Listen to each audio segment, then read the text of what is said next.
আজি তো গোসাই গাঁৱত চৰাই বিলত আমাৰ কোকৰাঝাৰ জিলা বিজেপিৰ সভাপতি গোসাই বসুমতাৰীৰ ইলেকশ্যন কেম্পেইনত আহিছিলোঁ। এতিয়া আৰু দুখন মিটিং চিৰাঙত আছে। খুব ভাল ৰিজাল্ট হ'ব মই আশা কৰিছোঁ। আমাৰ বিজেপি এইবিলাকত নাই। বিজেপি কাৰো লগত ক্লেছত নাই, সকলোৰে লগত বন্ধুত্বপূৰ্ণ। গতিকে কোনো কাজিয়াত বিজেপি জড়িত নহয়। ড্ৰাইভাৰ চিটত এইবাৰ মালিক বিজেপি হ'ব নালাগে, ড্ৰাইভাৰ বিজেপি হ'ব লাগে। স্যাৰ SIT আপোনালোকে বুজি পাওক যে SITয়ে কিমান চিৰিয়াছলি কাম কৰিছে। তেওঁৰ পত্নীকে নহয়, টোটেল আমি 38 মানুহক জেৰা কৰিছোঁ। গতিকে ৰিপৰ্টটো যেতিয়া আহিব আপোনালোকে লিষ্টত পাই যাব কাক আমি জেৰা কৰিছোঁ।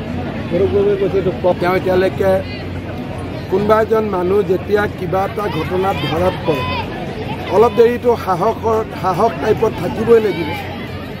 কোনোবাই নিজে ক'ব নেকি যে মই চুৰ কৰি আহিছোঁ বুলি?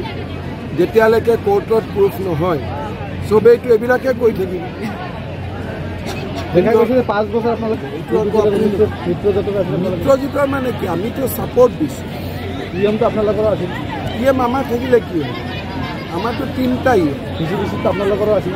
মোৰ লগত থকা কেইটাও বেয়া, বিজেপি কেইটাও ঠিক নহয়, VCDC বস্তুটোৱে ঠিক নহয়। ক'ব নালাগে, ভাঙি দিলে হ'ল, ইলেকশ্যন পাতিলে হ'ল।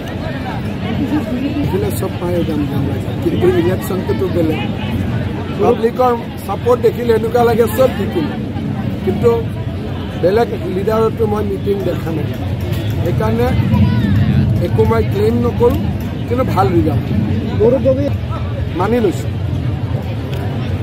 ৱেবছাইটত আপলোড কৰি দিম। তেওঁ দাবী কৰিছে, আমি মানি লৈছোঁ। আগ্ৰামৰ মহিলাৰে কৈছে যদি তাৰ ভাগ্যত আছে হৈ যাব পাৰে। আমেৰিকাত প্ৰেচিডেণ্ট হ'ব নোৱাৰে। প্ৰেচিডেণ্ট হ'ব যেনে আমেৰিকাত জন্ম হ'ব লাগে, ভাইচ প্ৰেচিডেণ্ট হ'ব যদি তাৰ ভাগ্যত আছে, হয় নহয়?